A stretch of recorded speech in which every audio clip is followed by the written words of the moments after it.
안녕하세요. 오늘도 사연 살롱을 찾아주셔서 감사합니다. 30대 중반 세대기입니다. 여러분은 혹시 식욕 처리 기능사라는 직업에 대해 알거나 들어보신 적 있으신가요? 식욕 처리 기능사란 소고기를 발골하고 부위별로 나누는 직업을 말해요. 흔하게는 도축업자라는 말로 불리기도 하죠. 저희 친정아버지의 직업이 바로 식욕 처리 기능사입니다. 몇 해째 우시장에서 친정아버지의 일을 도우면서 저는 참 우여곡절을 많이 겪어왔어요. 그 우여곡절의 대부분은 친정아버지를 향한 편견으로부터 비롯되었죠. 사람들이 많이들 흉을 보더라고요. 조선시대 같으면 쇠백정인 아비가 딸 자식의 팔자까지 백정으로 만들려고 한다고요. 하지만 저는 친정아버지를 무척이나 사랑하고 식욕 처리 기능사라는 직업을 존경해왔어요. 지금도 존경하기는 마찬가지고요. 비록 편견과 오해에 시달리는 일이기는 하지만 친정아버지는 누가 뭐래도 국가가 공인하는 고급 기술자인데다가 친정아버지가 열심히 일한 덕분에 지금 이 시간에도 누군가는 맛있고 품질 좋은 소고기를 먹을 수 있을 테니까요. 이처럼 친정아버지를 자랑스럽게 여기는 저에게 결혼을 약속한 상대가 하나 있었어요.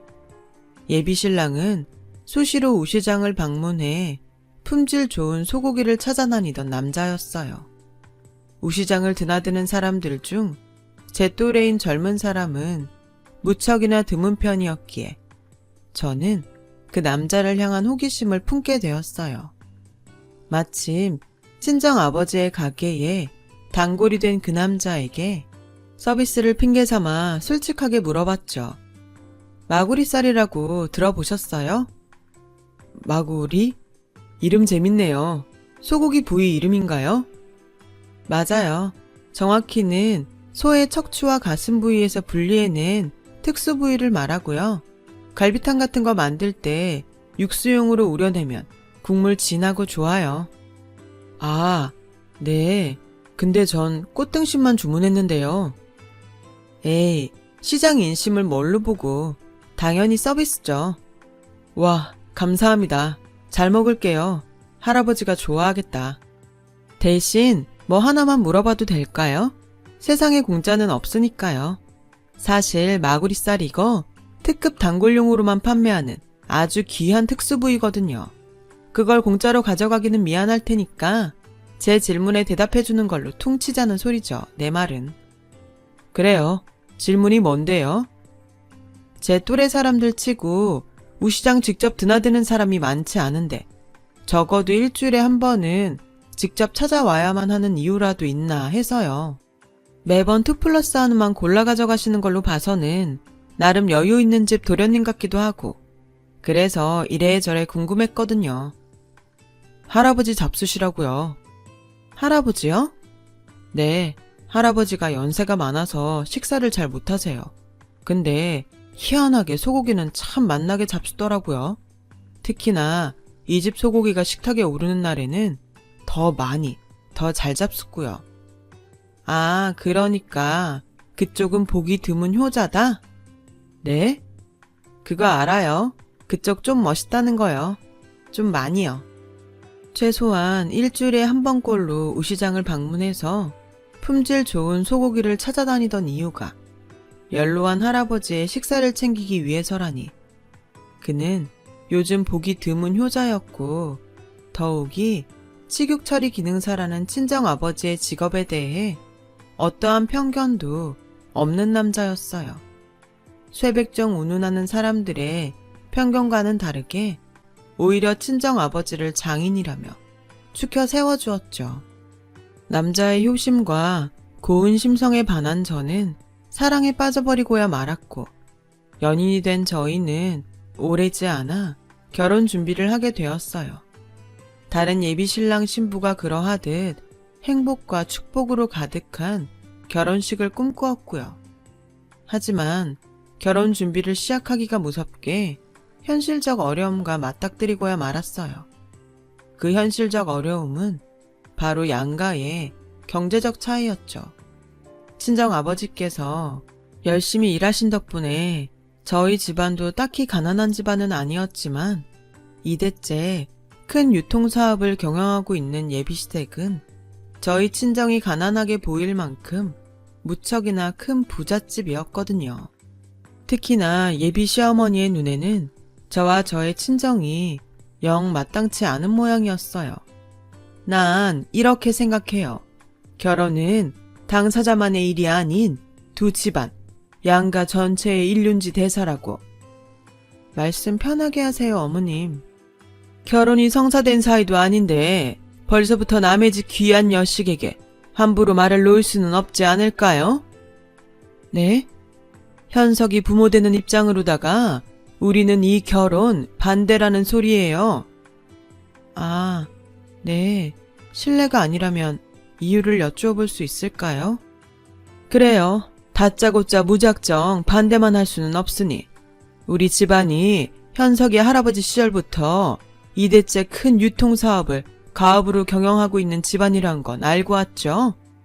그럼요. 현석 씨 통해서 할아버님 이야기도 많이 듣고 왔습니다. 소고기를 무척 좋아하신다고요. 우리 시아버님 이야기는 할 것 없고 여튼간에 현석이 부모 입장은 그래요.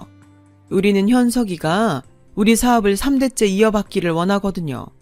당연히 며느리 될 자리는 아들이 사업을 경영하는 데 도움이 될 만한 경영학과 출신을 원하고요.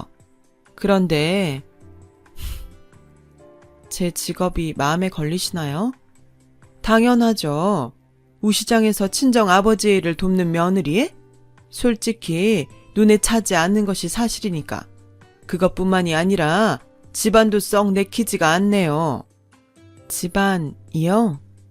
친정 아버지도 그렇고 친정 내력도 그렇고 대대로 우시장에서 소고기 정형리를 하는 집안이라면서요.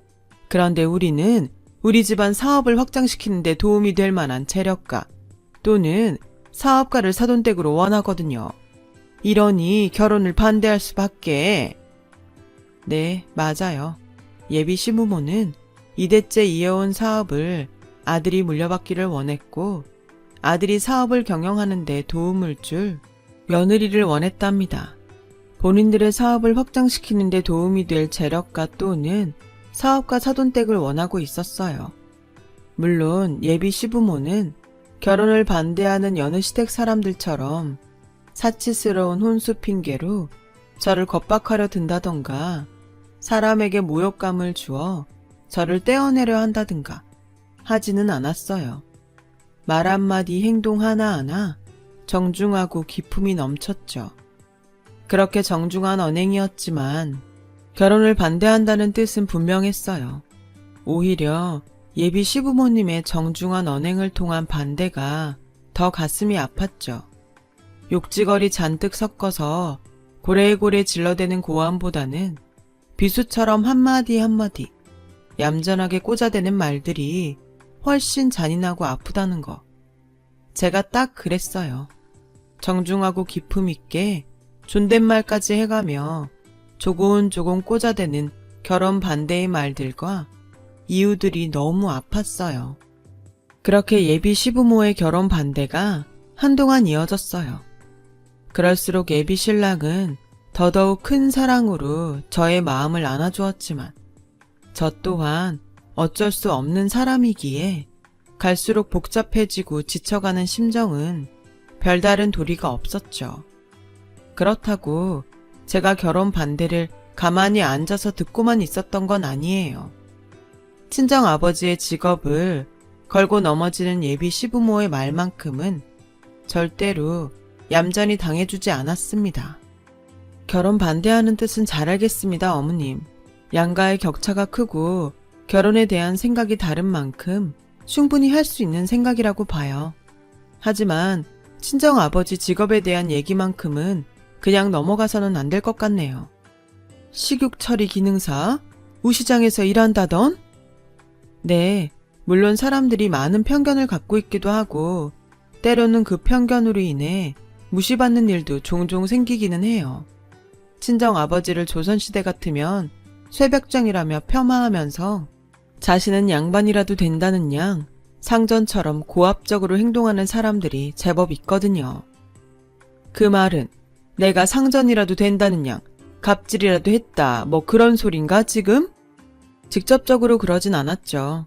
하지만 결혼을 반대하는 과정 속에서 친정아버지의 직업을 문제 삼는 뉘앙스에서 어머님과 아버님도 제 친정아버지를 업신여기는 것은 아닌가 우려를 느낀 것도 사실이라서요. 그래요. 그렇게 느꼈다면 사과하죠. 직업에 귀천이 있다고 생각하지는 않아요. 자식에게 그렇게 가르치지도 않았고. 그러니 오해가 있다면 여기서 풀고 이제 그만 돌아가요. 저녁 식사 시간이 다 되어서. 이해해 주셔서 감사합니다. 그럼 나중에 또 찾아뵐게요. 나중에 또 찾아뵌다는 말은 좀 거슬리는데 우리가 또 만나야 하는 이유가 있을까요? 우리가 그쪽 집안과의 결혼을 반대한다는 뜻은 충분히 전해지고도 남지 않았나? 사람이 그렇게 말귀가 어두워서야 원? 이후로도 몇 차례 예비 신랑이 예비 시부모와의 자리를 주선해 주었어요. 그때마다 저는 친정 아버지의 직업을 자랑스럽게 여기고 있다는 생각을 분명하게 전했죠. 친정 아버지는 자신의 분야에서 최고를 이루었으니 존경받아 마땅한 분이라면서요. 하지만 예비 시부모의 결혼 반대는 절대로 굽혀지지 않았어요.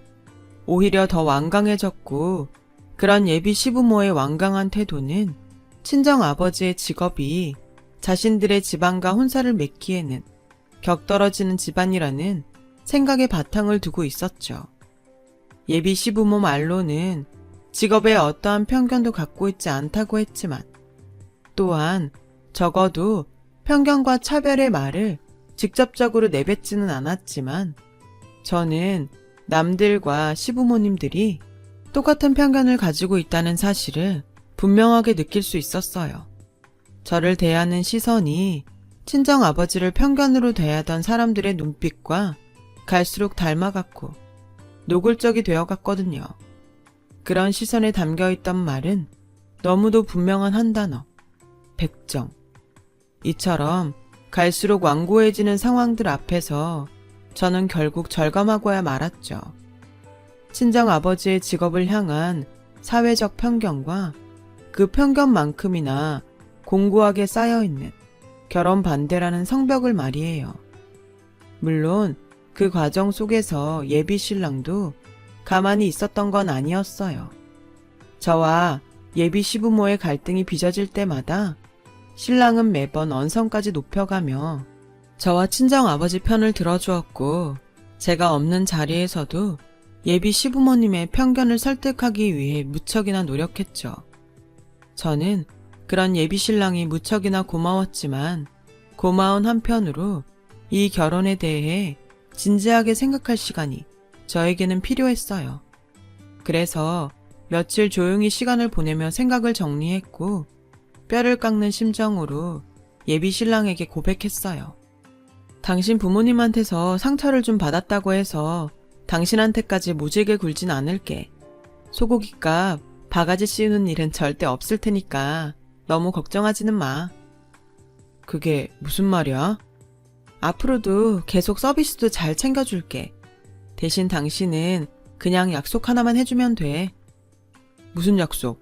자기 혹시 아니지? 혹시나 다음 생에 우리가 다시 만날 수 있다면 그때 다시 만나서 지금처럼 연애도 하고 이번 생에 못한 결혼도 하고 그러자. 제발 자기 없이 나 혼자 어떻게 살라고. 응? 엄마랑 아빠는 내가 어떻게든 설득할게. 약속해. 정 안 되겠다 싶으면 싸워서라도 내가 어떻게든. 그러지 마. 설득하려면 당신이 당신 부모님이랑 참 많이 싸워야 될 것 같은데. 그렇게 되면 내가 사랑했던 당신 모습이 사라져버리는 거잖아. 내가 사랑했던 당신. 요즘 보기 드문 효자. 솔직히 시부모님이랑 싸우는 당신 모습 보면서 가슴이 아팠어. 우리 결혼이 당신을 자꾸만 불효자로 만드는 것 같은 기분이어서. 아니, 싫어. 약속 못해. 내가 자기를 얼마나 사랑하는지 알잖아. 그래서 고마웠고 또 그래서 고민도 많이 했고. 근데 내가 사랑하는 당신을 불효자로 만드는 것도 가슴 아프지만 친정아버지를 그렇게 대하는 시댁과 결혼하는 것도 나한테는 가슴 아픈 일이 될 것 같거든. 반대를 무릅쓰고 결혼했다 쳐. 그럼 난 평생 친정아버지를 그렇게 여기시는 걸 감수하면서 살아야 한다는 얘긴데. 그런 딸 자식을 바라보는 우리 아빠 속은 얼마나 쓰라릴까? 그래서 내린 결정이야. 우리 아빠 생각해서라도 이 결혼은 안 될 것 같다는 거. 당신과 나 서로를 위해서라도 어쩔 수 없다는 거. 내 마음 알지? 저는 예비 신랑에게 파혼을 부탁했고 평소 예비 시부모의 결혼 반대로 인해서 저의 얼굴을 볼 낯이 없다고 말해왔던 예비 신랑은 결국 울음과 함께 파혼에 동의했어요. 서로를 너무 사랑하기에 서로의 행복을 위한 파혼이었죠. 그렇게 예비 신랑과 파혼 이야기를 마친 저는 며칠 뒤 마지막 인사를 위해 예비 시댁을 찾았어요. 정성껏 마련한 작별 선물 하나를 품에 안은 채로. 저는 예비 시부모 앞에 묵묵히 작별 선물을 내려놓았고 예비 신랑은 저의 선물을 열어보기가 무섭게 눈물을 쏟고야 말았어요. 제가 준비한 작별 선물은 바로 소고기구나. 네, 어머님. 근데 이제 말씀 편하게 하시네요. 악연도 인연이라고 얼굴 비비다 보니 그새 정이 든 모양이지. 물론 이제 와서 다시 결혼을 준비하겠다는 얘기를 할 생각이거들랑 그냥 돌아가고 듣지 않을 테니까. 그런 생각 정말 아니고요. 마지막 인사는 드리려고 준비한 선물이에요. 마음에 드실지 모르겠네요. 소고기야 그냥 뻔한 소고기지 뭘. 사업 크게 하다 보면 이런 선물 종종 받고 그래. 그냥 뻔한 소고기는 아니고요. 오늘 새벽에 친정아버지가 솜씨껏 정형한 최상급 한우예요. 다른 곳에서는 구하려야 구할 수도 없는 진귀한 특수부위들이에요. 연로한 탓에 식사를 잘 못한다던 할아버님께서 유독 맛나게 잘 드신다던 저희 가게 소고기이기도 하고요. 그래 뭐 준비하느라 나름 애썼다. 우덜은 생각하는 마음 하나만 감사하게 받고 원한 적 없는 선물이니만큼 고깃값은 아들을 통해서 치르도록 하마. 아니요. 고깃값은 돈 대신 다른 걸로 쳐주셨음 합니다. 저희 친정아버지요. 참 대단한 분이거든요. 젊을 적부터 가업을 잇기 위해서 남들 다 꺼려하는 발골칼을 잡았고요. 사람들 편견에 시달려 가면서도 단 한 번을 주저앉는 법 없이 열심히 노력해서 업계 최고도 이루셨어요. 전 평생을 사람들의 안전한 식탁을 위해 한 몸 바쳐 노력한 아버지를 존경하고 다른 사람들에게도 존경받아 마땅하다고 생각합니다. 그래서 저는 이제 마지막 인사를 드리러 왔지만 친정 아버지를 향한 편견만큼은 거두셨으면 좋겠어요. 진심으로요. 그러자 예비 시어머니는 저의 마지막 선물이자 친정 아버지가 솜씨를 10분 발휘해 직접 정형한 소고기를 바라보며 잠시 생각에 잠기더니 자식을 보면 그 부모를 안다고 자네를 보니 딱 알겠구나.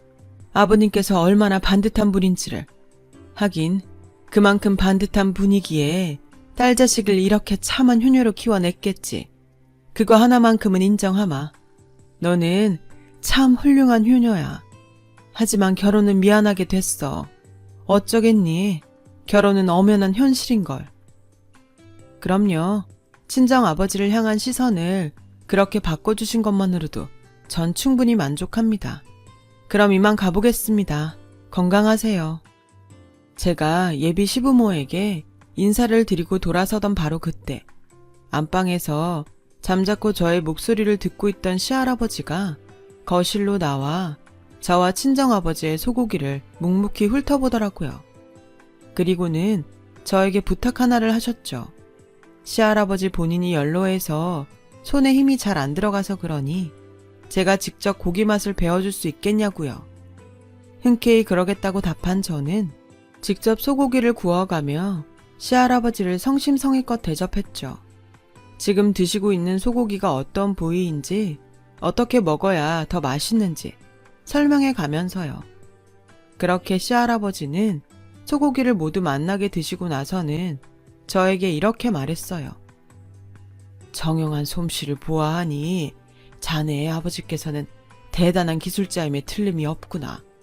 내 이 맛을 평생 그리워하며 살았는데 참으로 오래간만에 따뜻한 식사가 되었어. 덕분에 고마우이. 그렇게 말한 시할아버지는 연로한 몸을 이끌고 갑자기 외출 채비를 갖추기 시작했어요. 예비 신랑과 시부모에게도 어서 외출 준비를 하라며 채근했죠. 저는 서둘러 외출 준비를 마친 예비 시댁과 함께 어리둥절하니 시할아버지를 따라 길을 나섰고, 이내 저희가 도착한 곳은 뜻밖에도 친정아버지가 한창 소고기 정형 작업 중이던 우시장이었죠. 모두를 이끌고 여기는 무슨 일로 오셨을까? 다들 궁금해하는 눈치였어요. 저도 마찬가지였고요. 저희가 그런 의문에 빠져있는 사이 시할아버지는 친정아버지에게 소 한 마리 값은 넉넉하게 치를 테니 작업대를 빌릴 수 있느냐 물었고, 덩달아 어리둥절해 있던 친정아버지가 얼떨결에 승낙하기 무섭게 시할아버지가 소고기를 정형하는 데 쓰이는 칼을 직접 잡는 게 아니겠어요? 그 칼이 얼마나 위험한 칼인지를 잘 알고 있던 저와 친정아버지가 급히 시할아버지를 말리려는 찰나, 시할아버지가 아무 말도 설명도 없이 소고기를 직접 정형하기 시작했어요. 언제 연로한 몸이었냐는 듯 마치 젊은 식욕처리 기능사처럼 힘찬 몸짓과 또 마치 농익은 장인처럼 눈부신 솜씨로 거침없고 눈부신 시할아버지의 소고기 정형 실력을 넋놓은 채로 바라보며 그 자리에 있던 모든 사람들의 의문은 더 커져만 갔어요. 사업가인 시할아버지가 대체 언제 소고기 정형 기술을 배운 걸까 하는 의문들이었죠. 이내 그런 저희의 고민을 눈치챘는지 시할아버지는 정형하는 손을 멈추지 않으면서도 이야기를 먼저 꺼내셨어요.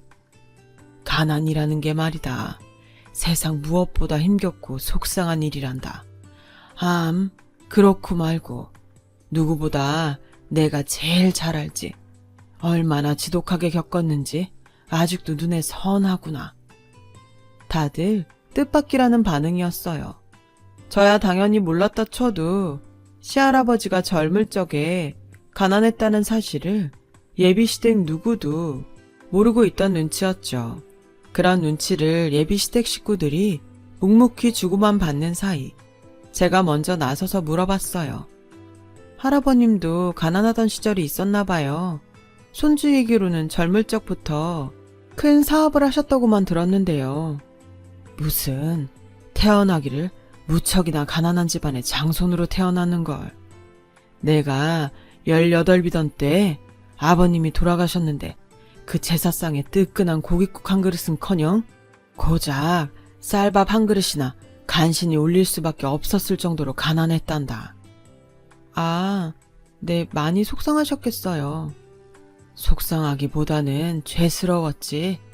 낳아준 부모에게 돌아가시고 식사도 제대로 못 올리는 심정이란 말이다. 그래서 내가 어떻게 했는 줄 아니? 어떻게 하셨는데요? 주머니에 땡전 한 푼 없는 거렁뱅이 주제에 무작정 우시장을 찾아갔어요. 그리고는 푸주간 여기저기를 기웃거리며 애걸복걸을 했단다. 선친의 제사상에 소고기국 한 그릇 올릴 수 있도록 부디 외상이라도 내어달라면서. 그랬더니 글쎄 푸주간 주인들이 소금까지 뿌려가며 나를 문전박대하더구나.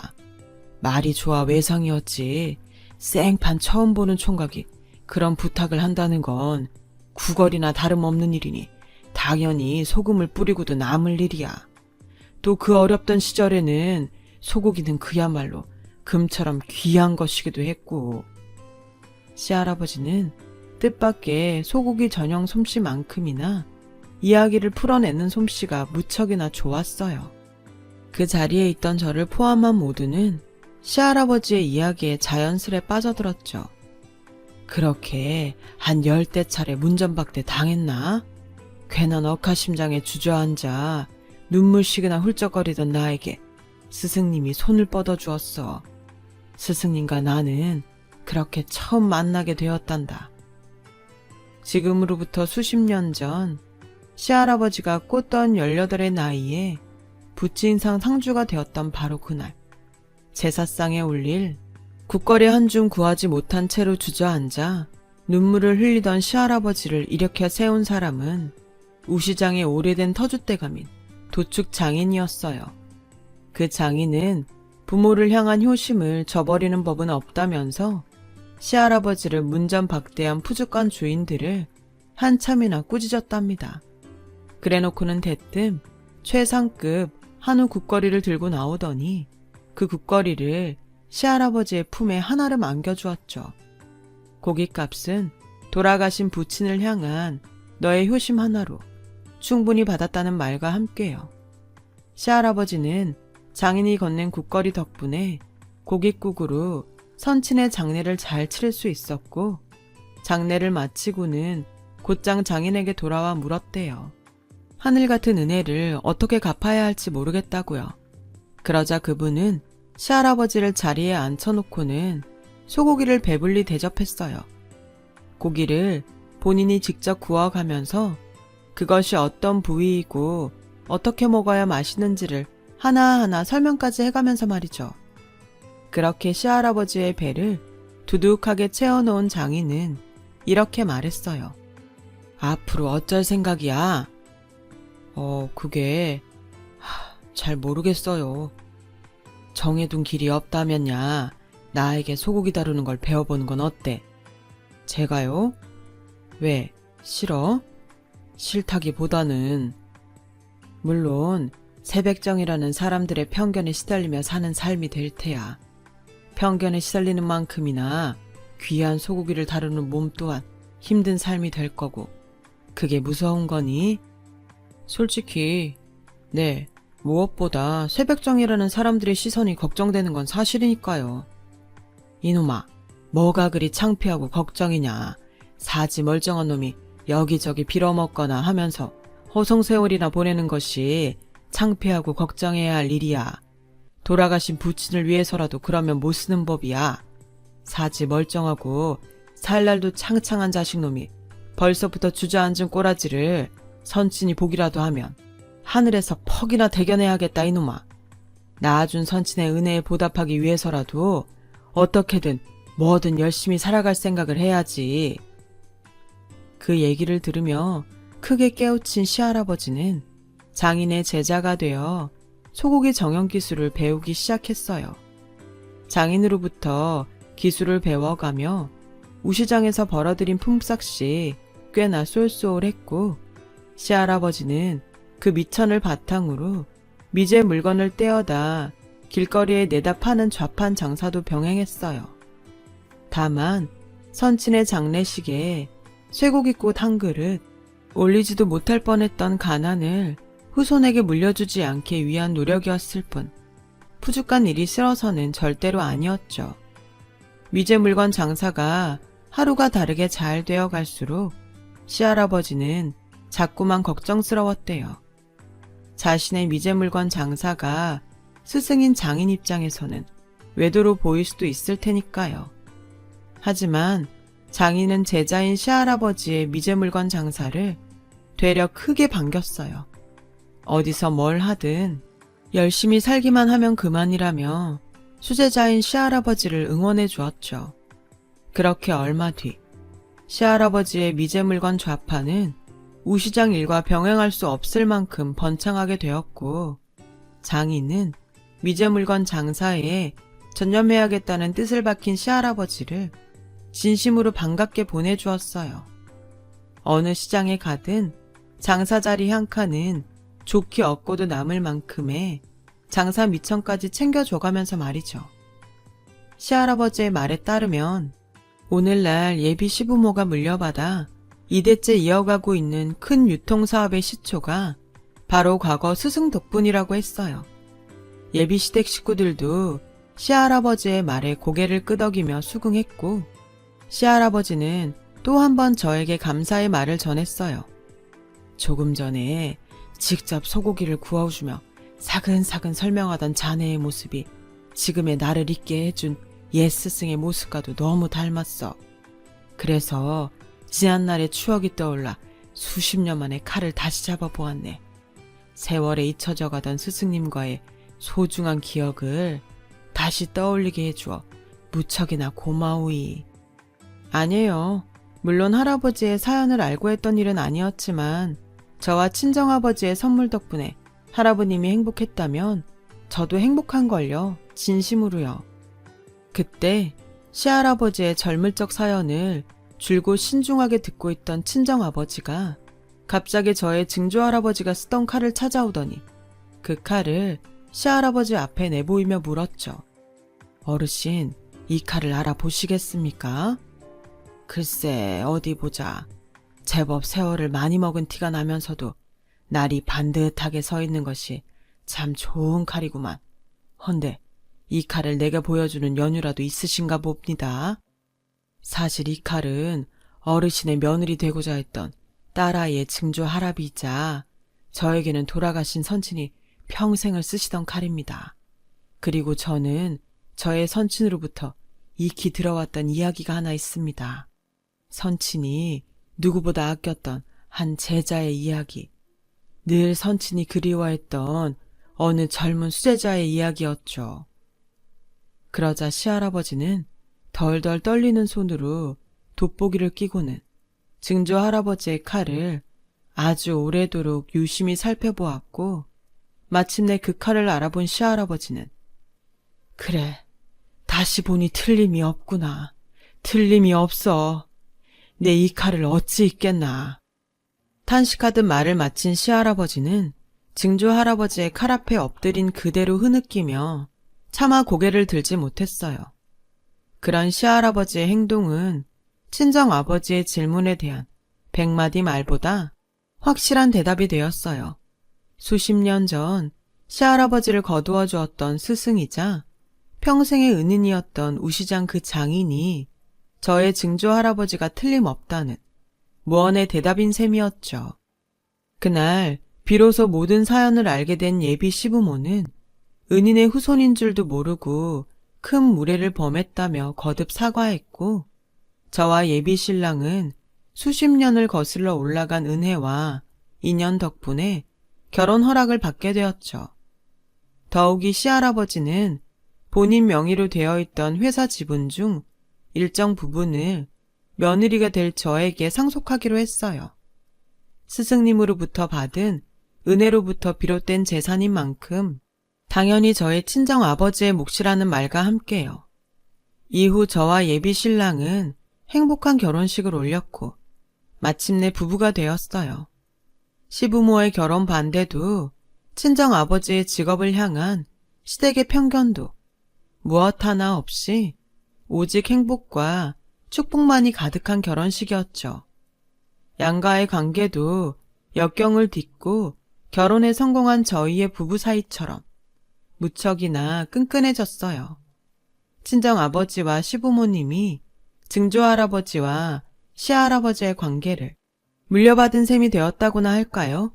시댁이 2대째 경영하고 있던 유통사업이 소고기 유통사업까지 확장되었고 시부모님은 경영 및 사업 전반을, 소고기 장인인 친정아버지는 소고기 수급과 품질 영역을, 이처럼 서로 상부상조 협업을 이어가고 있거든요. 말하자면 저희 친정과 시댁은 수십 년의 세월이 지난 뒤에 비로소 다시금 하나가 된 격이죠. 스승인 증조할아버지와 제자인 시할아버지가 그 옛날 푸주간에서 함께 정을 쌓고 땀을 흘리던 꽃다운 시절처럼요. 저와 남편도 어려운 사람들을 도와가며 한 인생 열심히 살아보려 합니다. 긴 사연 들어주셔서 감사합니다. 여러분의 삶에 항상 행운과 감사함이 가득하길 바랍니다. 건강하시고요. 여러분, 사연 댓글에 응원과 현명한 조언 부탁드려요. 좋아요와 구독은 저에게 큰 힘이 됩니다. 오늘도 좋은 일 가득하세요.